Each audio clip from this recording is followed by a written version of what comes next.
బయటికి వెళ్ళి తినడం అదొక ఎంటర్టైన్మెంట్. కానీ వాళ్ళు ఇచ్చే క్వాలిటీ, వాళ్ళు వాడే పదార్థాలు ఎంతవరకు కరెక్ట్, టేస్ట్ అందరూ ఇస్తారు. జస్ట్ ఆస్క్ దిస్ క్వశ్చన్, అరే ఇక్కడ వెళ్ళి తింటున్నాము, ఇది తినొచ్చా, మనకి హెల్తీ, ఆ ఒక question please ask whenever you're going next. This is not a hotel owner speaking. This is somebody, a Nizamabadi, speaking to other Nizamabad people. అందరికీ హ్యాపీ టీచర్స్ డే. నీ హోటల్ నుంచి కూడా నాకు ఒక చిన్న అనుబంధం ఉంది.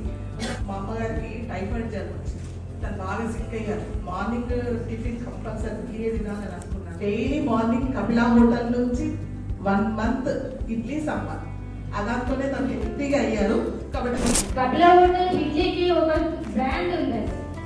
కపిలా హోటల్ గురించి చెప్పాలంటే అసలు అదొక బ్రాండ్. నేను అప్పుడు చూసేవాడిని, హీరో సుమన్ అసలు ఇక్కడే ఉండేవాళ్ళు. కపిలా హోటల్ ఎప్పటికి కూడా నిజామాబాద్ ప్రజలలో ఉండిపోయింది. కపిలాతో మాకు ఒక మంచి కనెక్షన్ ఉంది. Diversity, residency, family. Good quality of food is also very important. Give them a big round of applause.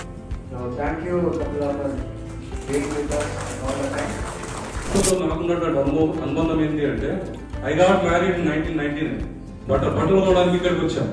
అప్పుడు ఫస్ట్ టైం నేను కపిలా హోటల్లో ఎంటర్ అయ్యాను.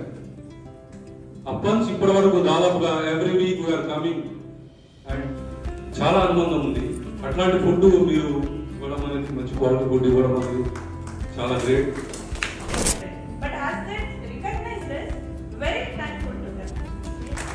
Good food, good health and employment creators, and I extend my heartfelt advanced congratulations to all the team, whatever. As a 90s student, हम लोग यहाँ पे हमारा ये पिकनिक सेट था, मतलब पिकनिक के लिए जा रहे हैं हम लोग, मुझे फील होता है कपिला जब भी आते